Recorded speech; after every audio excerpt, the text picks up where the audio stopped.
بسم الله الرحمن الرحيم إن الحمد لله نحمده ونستعينه ونستغفره ونتوب إليه ونعوذ بالله من شرور أنفسنا وسيئات أعمالنا من يهده الله فلا مضل له ومن يضلل فلا هادي له وأشهد أن لا إله إلا الله وحده لا شريك له وأشهد أن سيدنا ونبينا محمدا عبد الله ورسوله صلى الله عليه وعلى آله وصحبه وسلم تسليما سبحانك اللهم لا علم لنا إلا ما علمتنا إنك أنت العليم الحكيم اللهم فقهنا في ديننا ووفقنا للعمل بما علمتنا وزدنا علما وارزقنا الإخلاص في القول والعمل برحمتك يا أرحم الراحمين يا رب العالمين. Chers frères et sœurs, salam alaikum wa rahmatullahi ta'ala wa barakatuh. Je suis très heureux que nous nous rencontrions ici dans ce lieu béni, dans l'une des maisons d'Allah subhanahu wa ta'ala, les endroits les plus aimés d'Allah sur terre, pour parler de l'un des compagnons du prophète sallallahu alayhi wa sallam. Il faut savoir que les compagnons du prophète sallallahu alayhi wa sallam, c'est des hommes et des femmes qui ont été élus et choisis par Allah. Abdullah ibn Mas'ud radiyallahu anhu, il disait: Allah a regardé le cœur des hommes. Il en a trouvé que le cœur de Muhammad sallallahu alayhi wa sallam est le cœur le plus pur. Il a choisi, il en a fait les derniers de ses messagers et ses prophètes. Ensuite, il a regardé le cœur des hommes. Il a trouvé que le cœur de ses compagnons est le cœur des hommes et des femmes le plus pur. Il les a élus, les a choisis pour accompagner, pour assister son prophète et son messager. Donc, Imam Ali, il fait partie de ces hommes et de ces femmes que Allah les a choisis, les a élus pour accompagner son prophète Muhammad sallallahu alayhi wa sallam. Donc, et ces hommes et ces femmes qui ont assisté à l'avènement de l'islam et qui ont soutenu le prophète sallallahu alayhi wa sallam et qui ont défendu sa cause, ce sont le meilleur de la communauté par les témoignages d'Allah subhanahu wa ta'ala.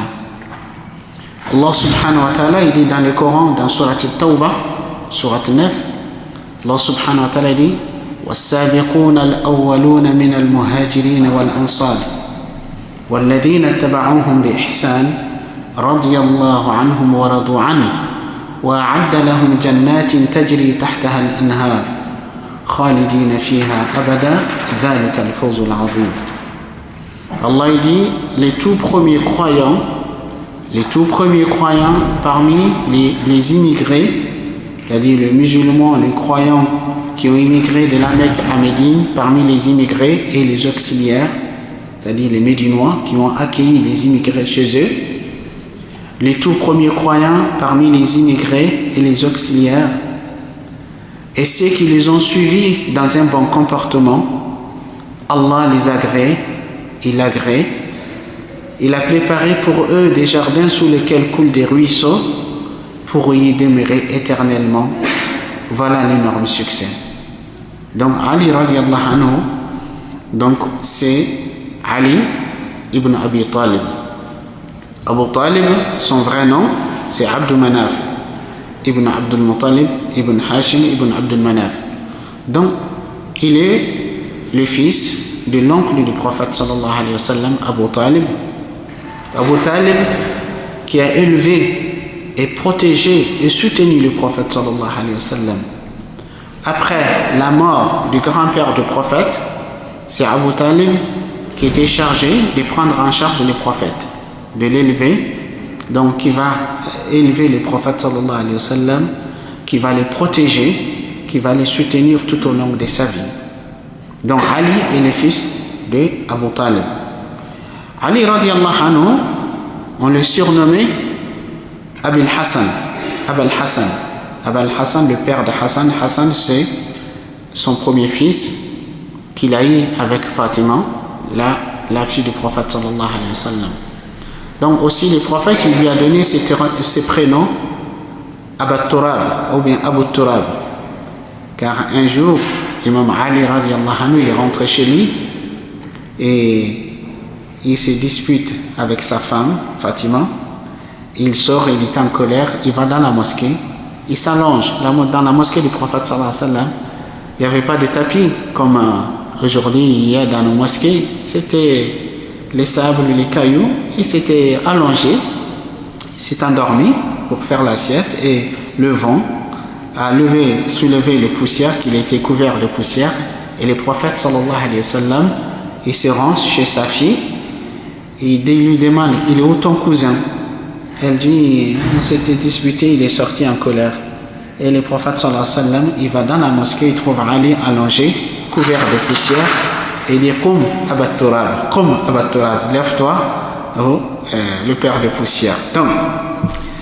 Donc Ali, comme je disais, il est le cousin du prophète sallallahu alayhi wa sallam, et aussi, en même temps, il a été élevé chez le prophète, dans la maison du prophète sallallahu alayhi wa sallam, et il est son gendre, puisqu'il a épousé le prophète, il lui a donné sa fille Fatima radiallahu anha en mariage. Donc Ali radiallahu anhu, il est né 10 ans avant le début de la révélation. Il est né 10 ans avant le début de la révélation. Comme je vous disais, il a été élevé chez le prophète sallallahu alayhi wa sallam. Comment se fait-il qu'Ali soit élevé dans la maison du prophète? En fait, Abu Talib, l'oncle du prophète sallallahu alayhi wa sallam, après la mort de son frère, il est devenu le chef de la Mecque, qui avait la charge de nourrir, abreuver les pèlerins qui venaient à la Mecque. Il avait une grande famille, puisqu'il avait plusieurs épouses, beaucoup d'enfants. Donc, tout ce qu'il gagnait de ses commerces, il le dépensait pour nourrir les pèlerins. Donc il était pauvre en quelque sorte, puisqu'il lui restait rien. À un moment donné, le prophète sallallahu alayhi wa sallam, il voit ses oncles, ses autres oncles, il leur dit, comme vous voyez, mon oncle Abu Talib, il a beaucoup de charges. Il a beaucoup d'enfants. Si nous essayons de l'aider, d'alléger ses charges, et que chacun d'entre nous qui prend l'un de ses enfants en charge pour alléger sa charge. Et ses oncles, ils ont trouvé que c'était une bonne idée, une bonne suggestion. Ils vont dire oui, d'accord. Ils vont aller voir Abu Talib, ils vont dire, nous voyons que tu as beaucoup de charges, beaucoup de dépenses. Nous avons envie de t'aider, d'alléger tes charges. Nous, chacun, on a envie de prendre l'un de tes enfants en charge. Et il leur a dit, si vous me laissez Aqil c'était le plus grand de ces garçons, il dit, prenez ce que vous voulez, mais laissez-moi juste Aqil. Donc, ses oncles Hamza, Abbas, les autres, chacun, ils vont prendre l'un de ses enfants. Et Ali a eu cette chance d'être pris par le prophète sallallahu alayhi wa sallam. Donc Ali, malgré que l'idolâtrie, l'adoration des idoles, c'était la religion qui régnait à la Mecque à l'époque, Ali n'a jamais adoré des idoles, ne s'est jamais prosterné devant un idole. Car, comme j'ai dit, il a été élevé dans la maison du prophète, et le prophète sallallahu alayhi wa sallam, avant même qu'il ne devienne prophète et messager, il détestait les idoles. Donc Ali aussi, radiallahu anhu, il détestait les idoles, donc il n'a jamais adoré des idoles. Donc, Ali, radiallahu anhu, il était connu de quelqu'un qui avait de nobles caractères, des nobles caractères et de bons comportements. Ce n'est pas étonnant, puisqu'il a été élevé, il avait un modèle, un excellent modèle qui est le messager de Dieu, qui était connu de quelqu'un qui avait de nobles caractères et de bons comportements. Et le prophète sallallahu alayhi wa sallam dit au sujet d'Ali, Anta minni wa ana minka. Tu es de moi et je suis de toi. Donc, Ali radiallahu anhu était connu d'une très grande éloquence. C'était quelqu'un de très éloquent. Et aussi, il était connu de sa grande capacité de convaincre, d'argumentation.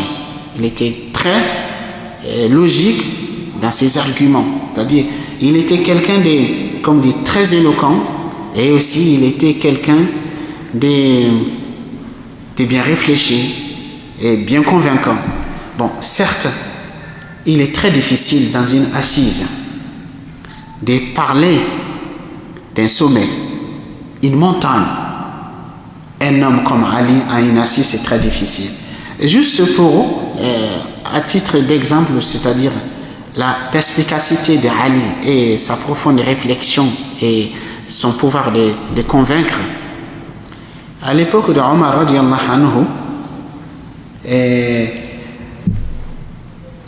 on amène une femme, on l'accuse d'avoir commis la fornication. Car cette femme, à 6 mois après son mariage, elle a mis au monde un enfant. Et on sait que d'une manière générale, la grossesse dure combien de mois? 9 mois. Et cette femme, 6 mois après son mariage, elle a accouché. Qu'est-ce que les gens ils ont dit? Elle était enceinte avant le mariage. Elle était enceinte avant le mariage. Donc, si elle était enceinte avant le mariage, donc ça veut dire qu'elle a commis zina. Donc Omar dit, on lui applique la sanction. On lui applique la sanction. Et Ali, radiallahu anhu, il dit non. Tu n'as aucun pouvoir sur lui, sur elle. Tu n'as aucun pouvoir sur elle. Tu ne peux pas. Il dit, mais comment? Comment? Regarde.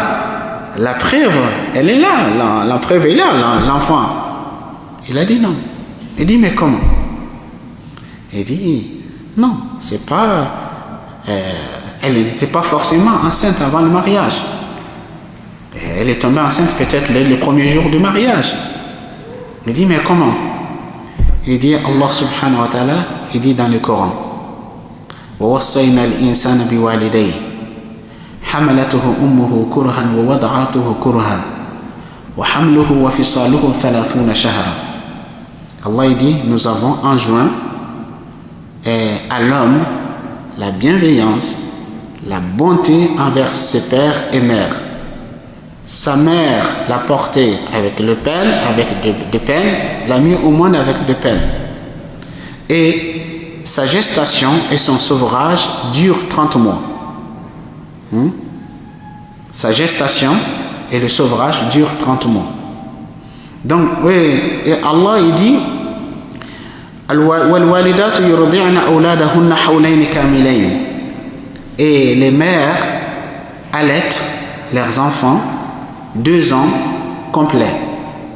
Donc il dit 2 ans complets. Allah il dit la gestation et le sevrage durent 30 mois. Il dit aussi l'enfant doit être allaité 2 ans complets. Donc 30 mois moins 2 ans, il reste combien? Il reste 6 mois. Donc il dit, donc c'est possible que la femme accouche après 6 mois de grossesse. Il dit donc tu n'as pas le droit de lui appliquer une sanction. Et Omar il dit que Dieu nous préserve d'une situation dont on n'a pas allé pour la solution. Donc regardez, c'était quelqu'un vraiment qui était très intelligent, très réfléchi.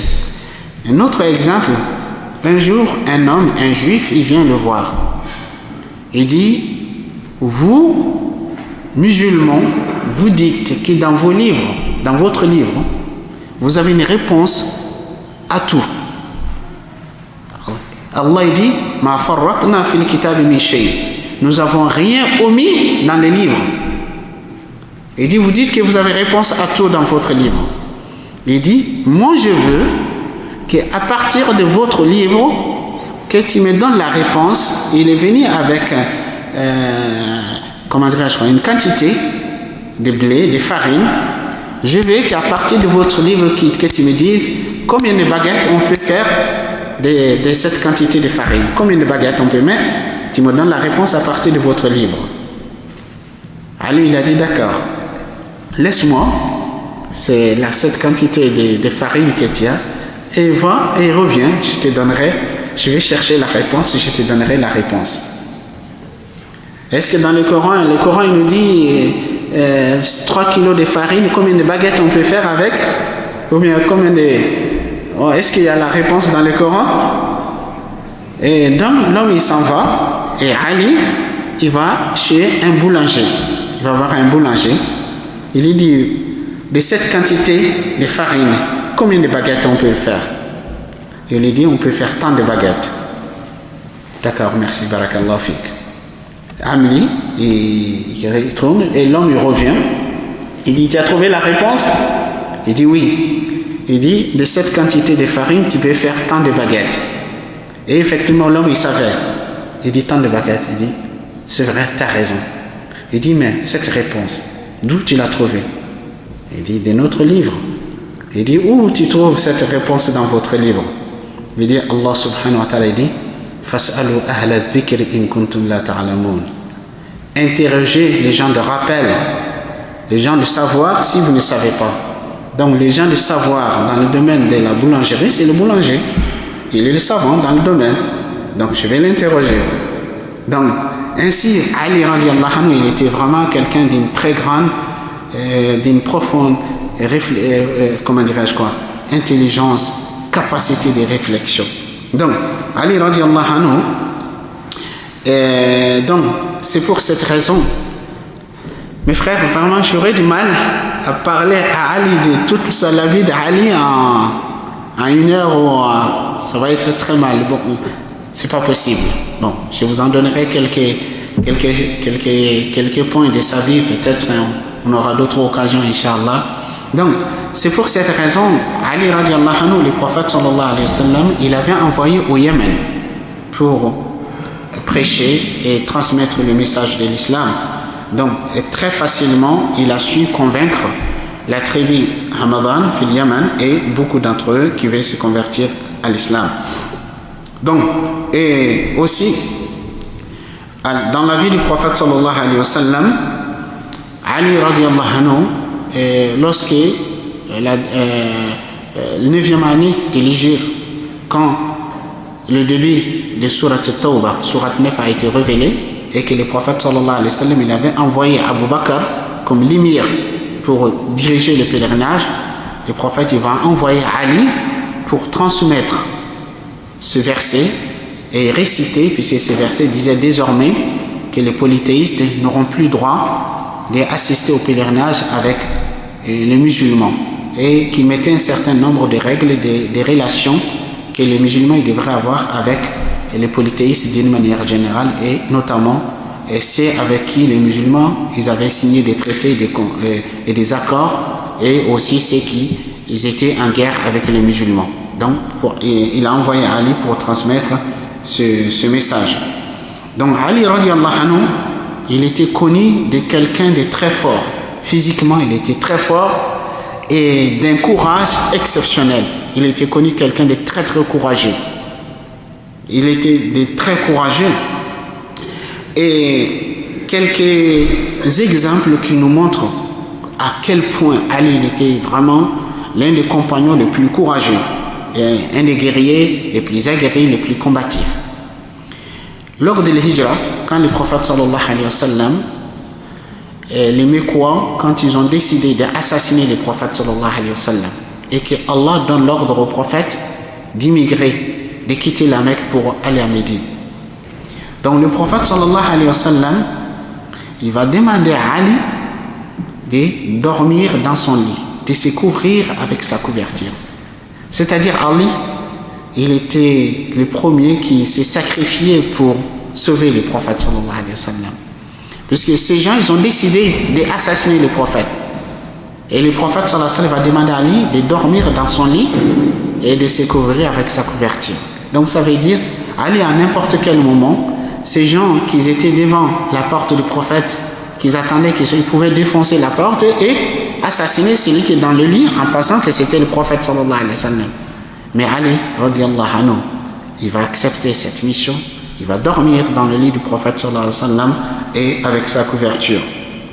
Donc aussi, Ali radiallahu anhu, lors des différentes expéditions, différentes batailles auxquelles Ali va assister avec le prophète sallallahu alayhi wa sallam, il a fait preuve d'un courage réellement inégal, d'un courage hors pair. Lors de la bataille de Badr, la première bataille que les musulmans ils ont eue contre le Quraysh, Ali faisait partie des 3 premières personnes qui ont fait duel. Donc il y avait Hamza, Ali et Ubaydah ibn al-Harith.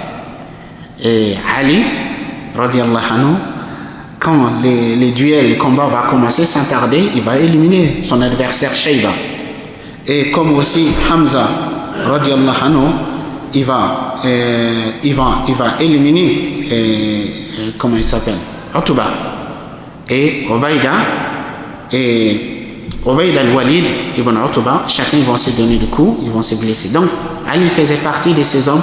Quand on dit y a-t-il un adversaire qui veut se battre, qui s'est proposé. Donc Ali radiallahu anhu, réellement, comme je vous dis, il est très difficile d'étaler. Bon, juste je vous donnerai quelques exemples, vous m'en excuserez. Comment dirais-je, peut-être si vous avez l'occasion d'étudier l'histoire de la vie des 4 califes, vous pouvez avoir beaucoup plus de détails. Mais aujourd'hui, moi je vous mets l'eau dans la bouche, Inch'Allah. Donc Ali radiallahu anhu, parmi des exemples de courage que Ali avait lors de la bataille des coalisés, parmi les polythéistes, il y avait un homme qui s'appelait Amr ibn Wood. Amr ibn Wood, son nom, juste le fait de prononcer son nom, ça faisait peur aux hommes. Au point où les femmes à la Mecque et dans l'Arabie, quand un enfant fait de bêtises, il dit « Je vais appeler Amr ibn Wood ». Son nom, il faisait peur aux hommes. C'était quelqu'un de colossal, c'est un géant et imbattable. Imbattable.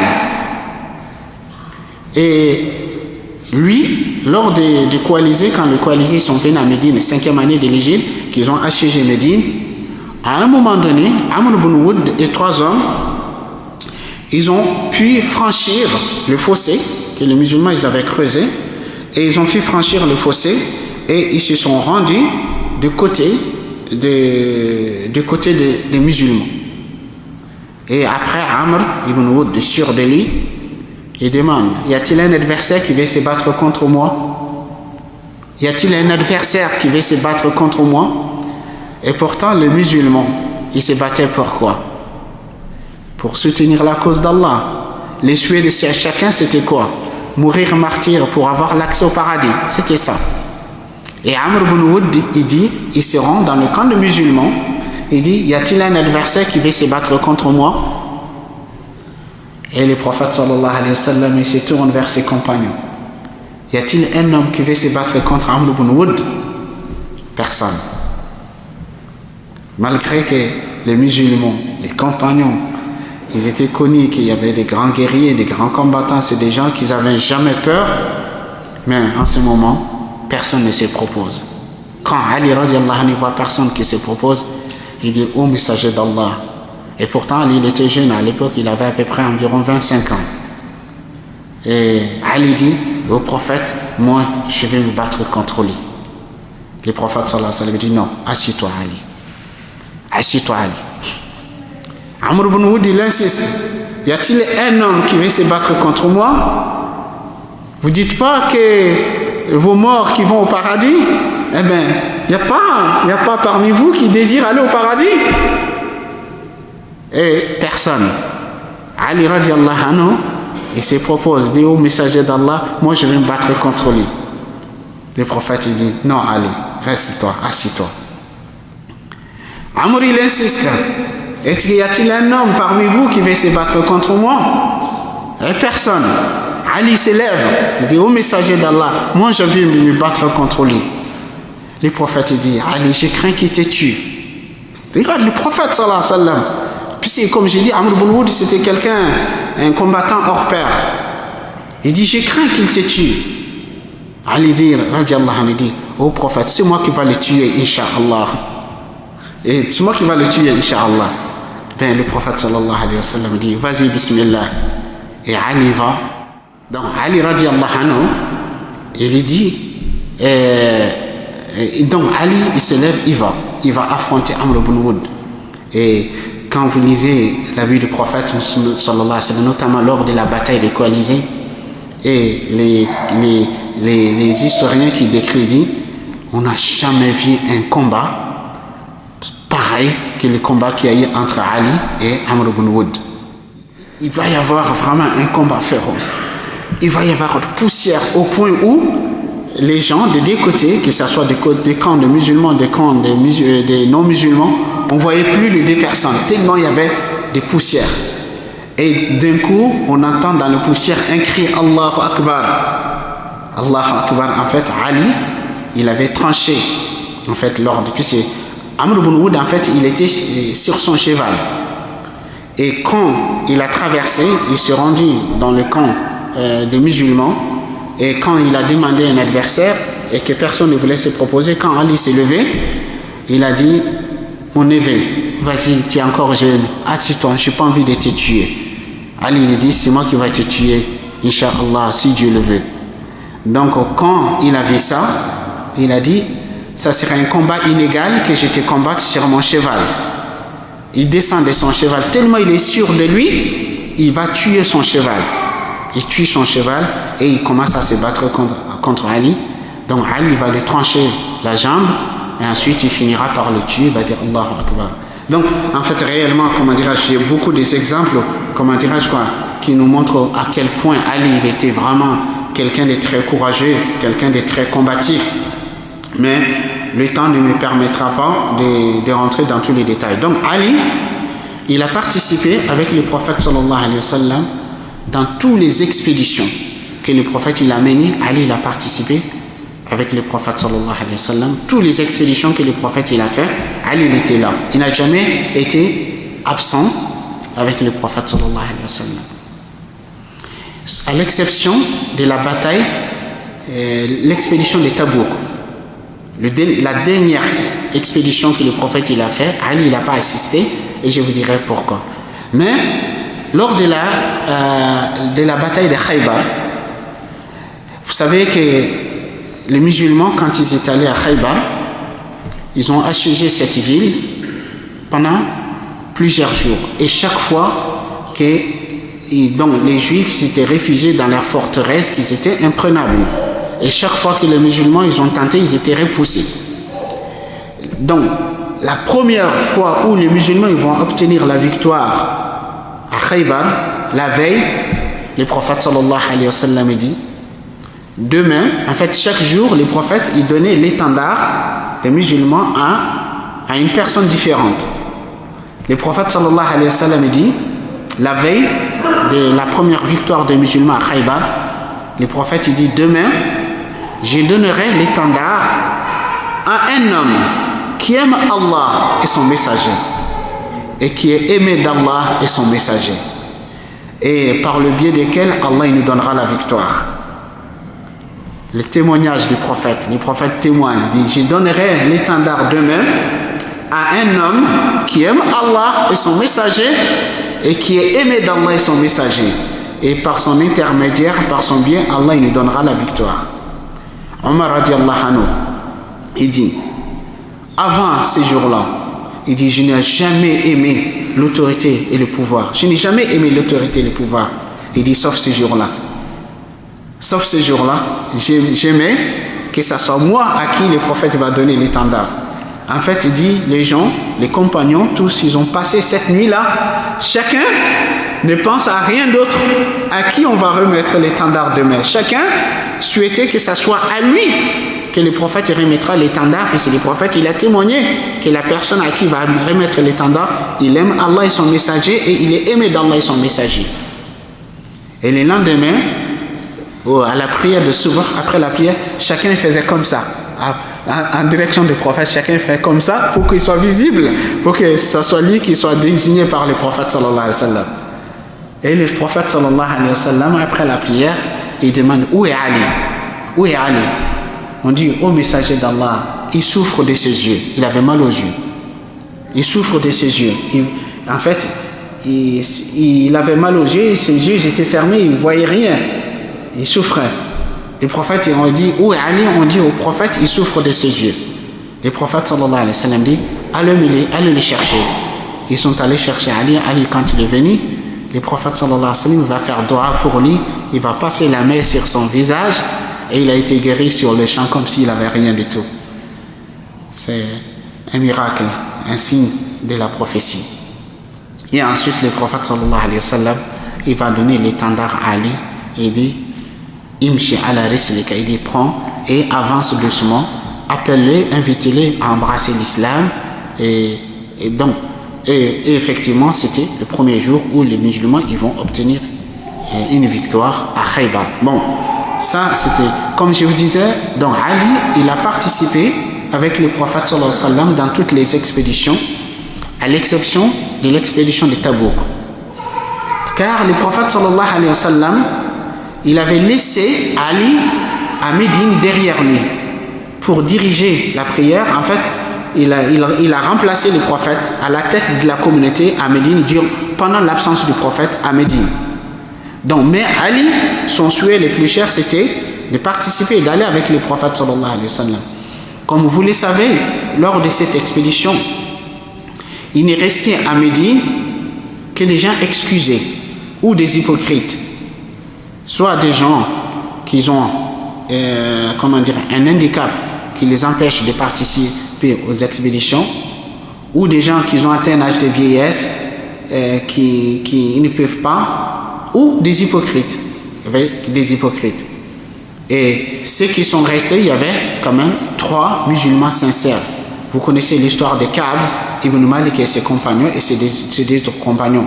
Donc, et quand Ali est resté à Médine, il n'a pas participé avec le prophète, certains hypocrites, ils ont commencé à dire que le prophète n'a laissé Ali derrière lui que pour se débarrasser de lui, puisqu'il trouve qu'il est lourd. En fait, dans l'expression, dans la langue arabe, quand on dit quelqu'un qui est lourd, ça veut dire quelqu'un, ce n'est pas facile de rester en sa compagnie, quelqu'un qui est ennuyant, quelqu'un qui est... voilà. Donc ils ont dit que le prophète n'a laissé Ali derrière lui que, puisqu'il trouve qu'il est ennuyant, il est lourd, et pour se débarrasser de lui. Certains hypocrites, ils ont commencé à parler de ça, à dire ça, jusqu'à ce que c'est venu à l'oreille de Ali radiallahu anhu. Et le prophète, il était parti, ça faisait quelques jours qu'il avait quitté Médine. Quand Ali il a entendu ça, il a préparé sa monture et il est parti, il a rejoint le prophète sallallahu alayhi wa sallam. Quand le prophète il a vu Ali arriver, il a dit, Ali, mais pourquoi tu viens? Pourquoi je t'ai laissé derrière moi pour me remplacer?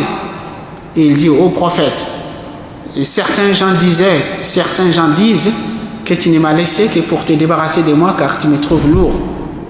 Et le prophète sallallahu alayhi wa sallam, pour rassurer Ali et pour l'apaiser, le prophète lui dit, oh Ali, n'acceptes-tu pas que tu sois pour moi comme ce que Aaron était pour Moïse? Il dit, sauf il n'y a pas de prophète après moi. Regardez, puis c'est Aaron, le frère de Moïse. Moïse a invoqué Allah. Il dit, waj'alni waziran min ahli Harun akhi shdud bihi azri wa ashrikuhu fi amri kay nusabbihaka kathiran wa nadhkuraka kathira innaka kunta bina basira. Donc Moïse alayhi salatu wassalam a demandé à Allah de le soutenir, de l'assister par son frère Aaron, afin qu'il puisse mieux accomplir la mission dont ils sont chargés. Donc effectivement, Allah il va choisir Haroun comme prophète pour assister Moïse. Donc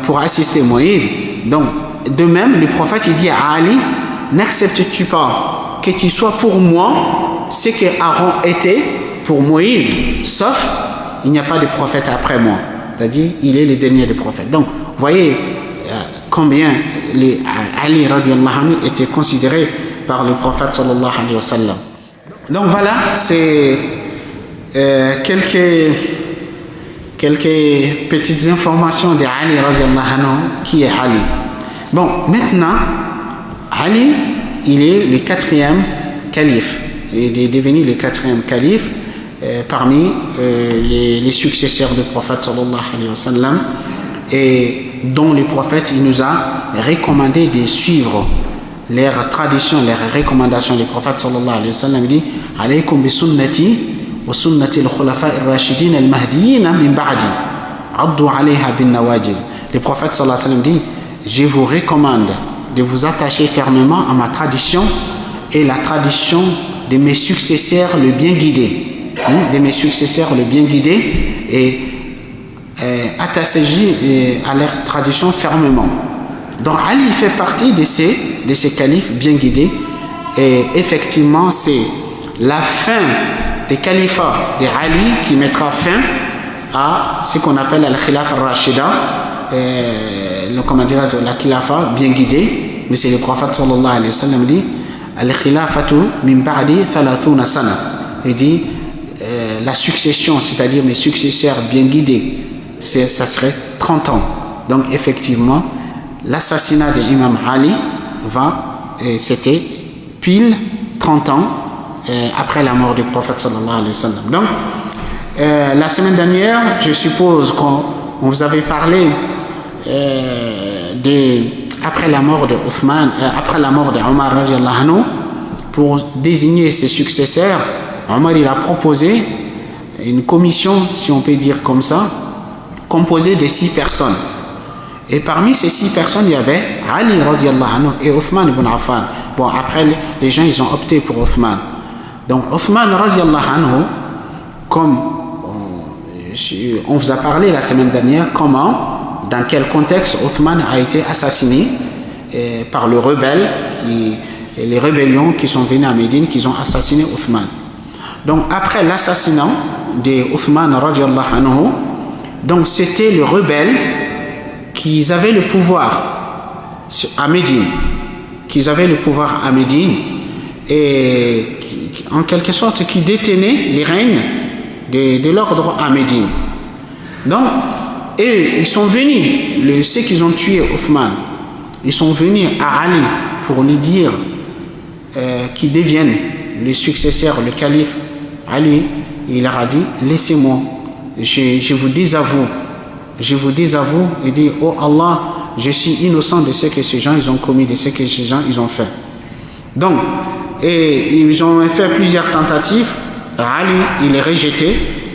Donc après, les gens, notamment les compagnons à Médine, les grands compagnons à Médine, ils venaient voir Ali et dire Ali, il ne faut pas laisser les choses comme ça dans les désordres. Puis c'est vraiment après l'assassinat d'Othman radiallahu anhu, il y avait un désordre total à Médine. Ils ont dit il ne faut pas laisser ces désordres, il faut qu'il y ait quelqu'un qui prenne les choses en main. Et donc ils ont sollicité Ali, ils m'ont demandé qu'il est la personne la mieux placée pour la succession d'Othman, pour prendre les règnes des choses. Donc les musulmans ils ont sollicité, supplié Ali. Ali il a dit je n'accepte qu'à condition qu'on me prête serment en public, devant tout le monde. En fait, en public et devant tout le monde. Et effectivement, donc, les grands compagnons, tels que Talha, Zubayr et autres, ils vont prêter serment d'allégeance à Ali dans la mosquée du prophète sallallahu alayhi wa sallam. Donc, les musulmans, ils vont prêter serment d'allégeance à Ali. Il devient le successeur légitime de Othman radiallahu anhu. Donc, et après l'investiture de Ali comme le calife, en fait, les situations n'étaient pas stables à Médine. Il n'y avait pas l'ordre, il y avait un désordre. Comme je vous disais, les rebelles qui ont assassiné Othman, ceux qui règnent vraiment, ceux qui régnaient, ceux qui avaient le pouvoir à Médine.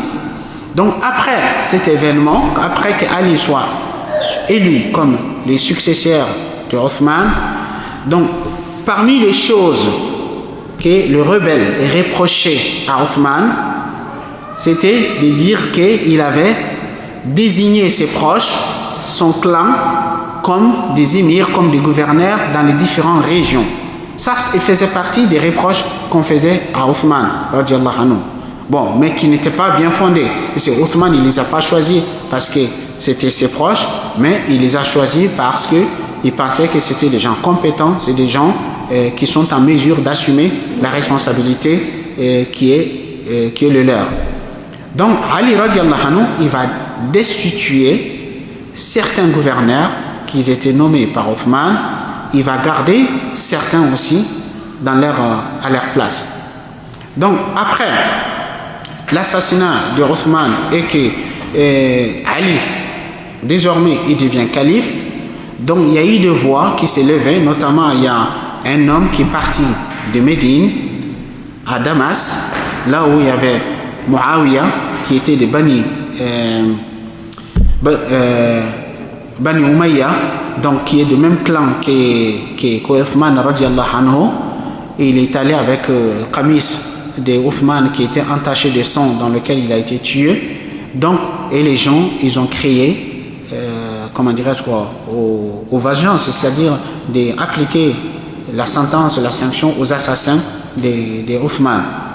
Donc, Ali radiallahu anhu, des gens, il y avait des voix qui s'élevaient, qui réclamaient qu'on arrête les assassins de Othman radiallahu anhu pour leur appliquer la sanction qu'ils méritent. Donc, Ali radiallahu anhu, il était tout à fait pour. Mais Ali, il disait, écoutez, faisons en sorte que des œuvrer de sorte qu'il puisse y avoir la sécurité, la stabilité. Après, quand il y aura la sécurité et la stabilité, on pourra poursuivre, arrêter les assassins et les juger, les condamner. Il dit, mais maintenant, on n'a pas de pouvoir, c'est eux qui règnent, il y a un désordre. Comment voulez-vous que j'applique, que j'arrête ces gens alors que je n'ai pas de pouvoir sur eux? Donc, c'était ça la position d'Ali. Donc, Muawiyah, qui était le gouverneur de Othman au Cham, Cham c'est la grande Syrie, donc qui reprend la Syrie, la Palestine, la Jordanie, et cette région, donc on appelle la Cham. Donc il était le gouverneur de Othman dans cette région. Muawiyah, il va refuser de prêter allégeance à Ali tant que Ali n'a pas arrêté les assassins et leur appliqué la sanction qu'ils méritent.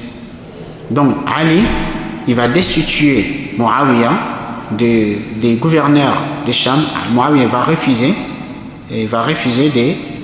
de se soumettre, comment dirais-je quoi, d'accepter ça. Donc il y a Talha ibn Ubaydillah et Zubayr ibn al-Awwam qui vont partir de Médine à la Mecque. Ils vont rejoindre Aïcha radiallahu anha, l'épouse du prophète sallallahu alayhi wa sallam. Elle était partie faire le pèlerinage parce que Othman il a été assassiné vers la fin de l'année, la période du pèlerinage. Donc Talha et Zubayr vont demander la permission à Ali de partir de Médine pour aller faire le pèlerinage. Il va les autoriser, ils vont partir, ils vont rejoindre Aïcha, ils vont la convaincre de les accompagner pour aller à Basra pour pouvoir trouver des forces, pour pouvoir venir arrêter les assassins de Othman et leur appliquer les sanctions. Bon, comme je vous disais, Ali, lui, il disait, d'abord, œuvrons en sorte qu'il y a la stabilité, la sécurité, après, on pourra poursuivre. Puisque les assassins de Othman, ce n'est pas une personne, ce n'est pas un crime qui est perpétré par une personne. Ça serait facile s'il s'agissait d'une personne qui a assassiné Othman, on arrête la personne, mais c'est un groupe de rebelles. Il y avait des gens qui ont participé effectivement à l'assassinat, il y en a d'autres qui étaient instigateurs de l'assassinat, donc ça demandait vraiment des investigations, de voir quel est le rôle de chacun pour pouvoir les juger, les condamner d'une manière équitable. Mais malheureusement, des gens, ils étaient vraiment profondément touchés, bouleversés de ce qui s'était passé, donc ça a créé un désaccord entre ces gens, notamment, comme j'ai dit, Talha ibn Ubaydillah, Zubayr ibn al-Awwam, et qui ont été rejoints par Aïcha, l'épouse du prophète sallallahu alayhi wa sallam. Donc ils vont aller à Basra, en Irak, et quand on leur demande pourquoi ils sont allés à Basra, ils disent en fait pour trouver un accord, pour trouver un moyen de réconcilier les musulmans. Donc Ali radiallahu anhu, quand il va apprendre que Talha et Zubayr et Aïcha, ils sont partis en Irak, et il va décider d'aller les rejoindre. En fait, c'était pour négocier avec eux, les convaincre de dire ce que vous faites.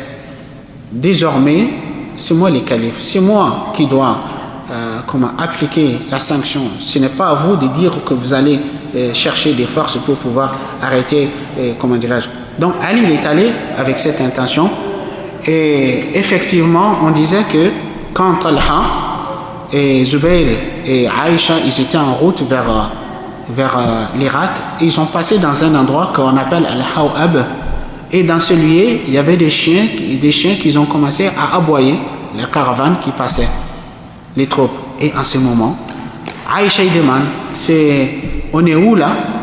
On lui dit on est Al-Hawab. Elle se rappelle d'un hadith qu'elle avait entendu du prophète sallallahu alayhi wa sallam, et le prophète il dit que se fait-il que l'une d'entre vous, en parlant de ses épouses, que se fait-il que l'une d'entre vous, je vois que les chiens de Hawab aboient derrière elle. Elle s'est rappelée de ces hadiths, elle a regretté pourquoi elle avait quitté Médine, elle a décidé, elle dit qu'elle va retourner, elle va rentrer à Médine, mais Talha et Zubayr l'ont convaincu de continuer avec eux. Il dit peut-être grâce à sa présence, ils arriveront à trouver une réconciliation, une entente. Donc effectivement, comme j'ai dit, Ali radiallahu anhu, il va partir de Médine avec un troupe pour aller. Donc quand ils arrivent, il va y avoir des échanges, des négociations, et ils vont finir par trouver un accord. Ils vont finir par trouver un accord, c'est-à-dire Talha et Zubayr et leurs partisans, et Ali et ses partisans. Mais il faut savoir, dans l'armée d'Ali, il y avait beaucoup de gens, beaucoup d'hommes, notamment qui faisaient partie de rebelles, qui avaient participé à l'assassinat de Othman radiallahu anhu. Donc ces gens, quand ils ont vu qu'il va y avoir des accords entre ces deux groupes, ils ont dit s'il y a un accord, ça va se faire à notre détriment, c'est nous qui vont payer les prix de cet accord. Ils ont dit il faut faire avorter cet accord. Et qu'est-ce qu'ils vont faire? Un matin, très tôt, à l'heure del Fajr, en fait, ils vont se répartir en deux groupes. Une partie qui vont aller dans le camp de Talha et Zubayr, et une partie qui vont rester dans le camp de Ali. Et le matin, très tôt, quand il faisait noir, on ne distingue pas qui est qui, ils ont commencé à lancer des flèches les uns contre les autres. En fait, chaque camp disait mais on s'était mis d'accord, et regardez, ils ont trahi l'accord, ils n'ont pas respecté l'accord. Donc il y a eu une bataille entre les deux troupes, les deux groupes, les partisans de Ali et les partisans de Talha Zubayr et des camps de Aïcha. Donc et c'est ce qu'on appelle cette bataille qui a eu lieu à l'an 36, à l'an 36 de l'Hégire, on appelle Ma'rakat al-Jamal, c'est-à-dire la bataille des chameaux, puisque Aïcha radiallahu anha, elle était sur son chameau. Donc et lors de ces batailles, donc il va y avoir beaucoup de morts de deux camps, des camps de Ali et des camps de Talha et Zubayr. Donc après, à un moment donné, tellement la bataille faisait rage, on va dire de couper les pattes des chameaux de Aïcha afin que la bataille on puisse mettre fin. Donc en tout cas, cette bataille va se mettre, on va finir la bataille bien sûr par une victoire du camp de Ali, et Talha, lui il a été tué lors de ces batailles. En fait, à un moment donné, Ammar ibn Yasir, qui faisait partie des partisans de Ali radiallahu anhu, Ammar ibn Yasir, il va se faire tuer. Et quand Ammar ibn Yasir s'est fait tuer,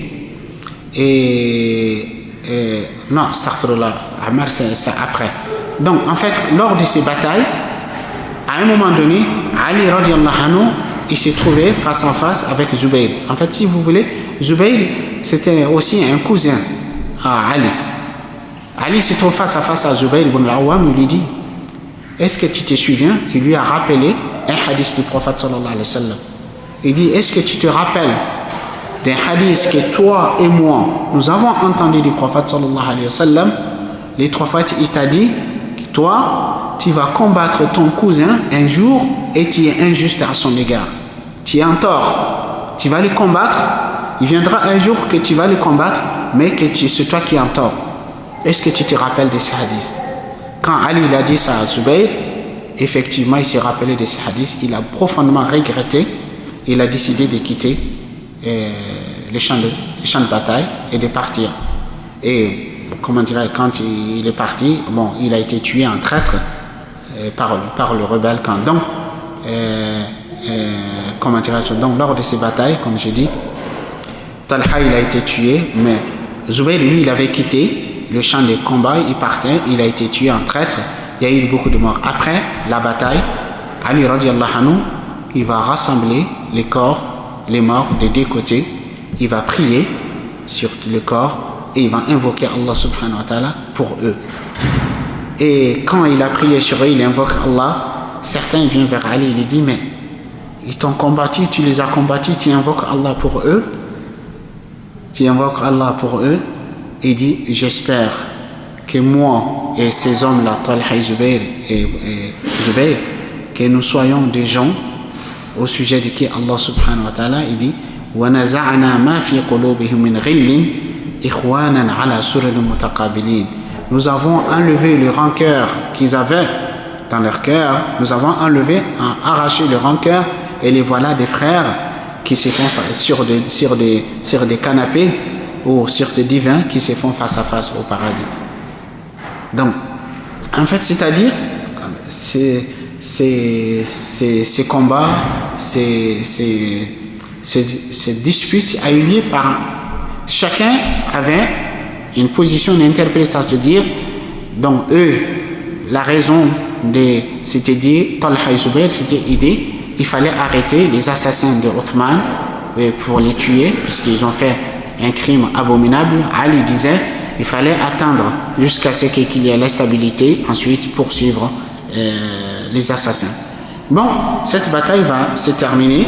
Donc après, Ali radiallahu anhu, bon, comme je dis, il est très très difficile vraiment de traiter, c'est un long sujet, il y a beaucoup de choses, beaucoup d'histoires, beaucoup d'événements, ainsi peu de temps.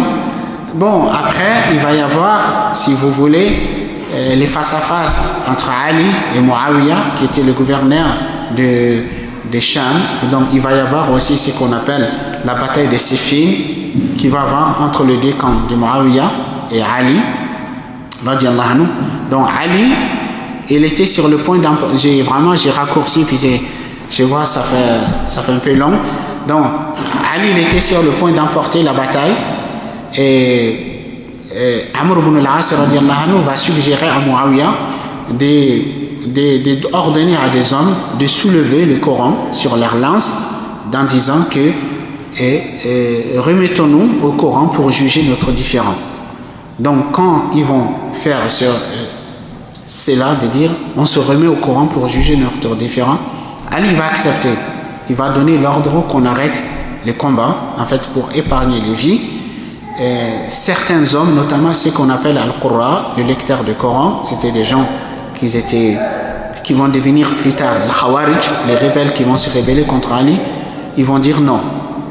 Ils vont dire non, ils ne vont pas accepter, mais Ali, quand même, il dit on arrête les combats, on s'en remet au Coran. Donc, et effectivement, il va y avoir ce qu'on appelle un jugement, en fait, entre les deux camps, de dire il y a beaucoup de choses vraiment. Ils vont se dire donc qu'il faut, c'est différent, il faut le remettre aux musulmans, notamment les sages parmi les musulmans, qui choisissent quelle solution pour réellement trouver pour ces différends qui est entre Muawiyah et Ali concernant les assassins de Othman et aussi concernant Al-Khilafa qui doit être à la tête de la communauté musulmane. Bon, les Khawarij, ces gens qui étaient des partisans de Ali, à un moment donné, ils vont dire la hukma illa lillah. Le jugement n'appartient qu'à Allah. C'est-à-dire, il dit comment se fait que Ali accepte le jugement des hommes. Bon, en fait, Ali leur répondait, il dit kalimata haqqin urida bihi batil. Il dit c'est une parole de vérité, mais qui vise quelque chose qui est faux. Et ils disent il n'y a pas de jugement qui est par Allah. Donc, l'essentiel, en fait, ces gens, ils vont se détacher de l'armée d'Ali, ils vont juger qu'Ali il est devenu kafir. Aujourd'hui, en fait, si vous voulez, les ancêtres de ceux qui traitent tous les musulmans pour des kafirs et qui s'autorisent de tuer les gens, leurs ancêtres, c'est les Khawarij, à l'époque d'Ali. Et ces gens, leur ancêtre, c'est un homme qui a vécu à l'époque du prophète sallallahu alayhi wa sallam. Un jour, le prophète, il avait reçu des butins ou des dons. Le prophète, il a réparti, il a partagé entre ses compagnons. Et cet homme, il s'élève, il dit: oh Muhammad, sois juste, sois équitable. Cet partage n'est pas juste, n'est pas équitable. Et le prophète sallallahu alayhi wa sallam dit: si moi je ne suis pas juste et équitable, qui serait juste et équitable? Le prophète, il dit: il sortira des descendants de cet homme, des hommes auprès de qui vous allez mépriser vos prières, vos jeûnes, vos actes d'adoration, mais qui lisent les Corans, que ça ne dépasse pas leur gosier. Il dit: quitte la religion comme une flèche quitte un arc. Il quitte la religion comme une flèche quitte un arc. Donc en fait aujourd'hui, ces gens meurtriers, sanguinaires, qui sèment la terreur partout, qui traitent tous les musulmans, qui ont un avis différent que eux, qui ce sont des kafirs, c'est des descendants, ou bien, en fait, moi je les appelle les nouveaux Khawarij. Dans le passé, il y a eu les Khawarij à l'époque de Ali, et aujourd'hui aussi, on a de nouveaux Khawarij. Ce sont ces gens qui traitent tous les musulmans, qui sont différents de eux, qui ont différents avis, différents positionnements que eux, qu'ils les traitent facilement des gens, des égarés, des mécréants, des ceci et de cela. C'est des Khawarij de notre époque. Donc, et ces Khawarij, ils vont se détacher de l'armée d'Ali, et Ali va envoyer Abdullah ibn Abbas pour discuter avec eux. Et effectivement, Abdullah ibn Abbas, il va réussir à convaincre beaucoup d'entre eux, à leur démontrer qu'ils sont dans l'erreur, que leurs arguments ne tiennent pas. Il y en a beaucoup qui vont revenir, mais certains, ils vont rester. Bon, Ali, il dit: on les laisse tant qu'ils ne s'attaqueront pas à nous. Mais finalement, ils vont finir par tuer un émissaire d'Ali et sa femme. Bon, Ali dit: s'ils commencent à nous tuer, dans ce cas, nous sommes obligés de les combattre. Ali radiallahu anhu, il va décider de les combattre. Donc, la plupart d'entre eux vont être tués et certains vont se sauver. Donc après, bon, vraiment j'ai raccourci, puis c'est réellement, je vois le temps. Après, finalement, ce qui va se faire, donc comme ils ont dit qu'Ali est devenu kafir ainsi que Muawiya Amr ibn As, les Khawarij, ces gens-là, ils vont comploter de décider de tuer Ali, de tuer Muawiya et Amr ibn As. Donc ils vont envoyer 3 hommes, et le même jour, on va dire, d'aller, un qui doit aller au Sham pour tuer Muawiya, un en Égypte pour tuer Amr ibn As, et un à Koufa pour tuer Ali. Donc effectivement, Ali, il va se faire poignarder lors de la prière de l'Fajr. Il va se faire poignarder, il va être blessé. Donc Ali va dire, bon, ils l'ont arrêté, Abdurrahman ibn Muljim qui avait poignardé Ali. Ali va dire: vous les retenez en détention, et si je suis guéri, que j'arrive à m'en sortir de mes blessures, j'en déciderai ce que je vais faire de lui. Il dit: mais par contre, si je meurs, tuez-le. S'il m'a tué, tuez-le. Donc effectivement, bon, vraiment, cet homme, le prophète sallallahu alayhi wa sallam, il avait prédit, il dit à Ali qu'il va se faire tuer par le plus malheureux de cette communauté. Et donc effectivement, après la mort d'Ali, il va être tué. Bon, les gens, ils vont prêter allégeance à son fils Hassan, donc qui va finir à un moment donné de renoncer au khilafa, au profit de Muawiya. Bon, réellement, les événements qui c'était vraiment, c'est trop grand, on ne peut pas les traiter, les résumer, mais en gros, quelque chose, mais de la vie d'Ali radiallahu anhu, donc qui a accompagné le prophète sallallahu alayhi wa sallam tout au long de la vie du prophète, qui était l'un des meilleurs compagnons les plus proches du prophète sallallahu alayhi wa sallam.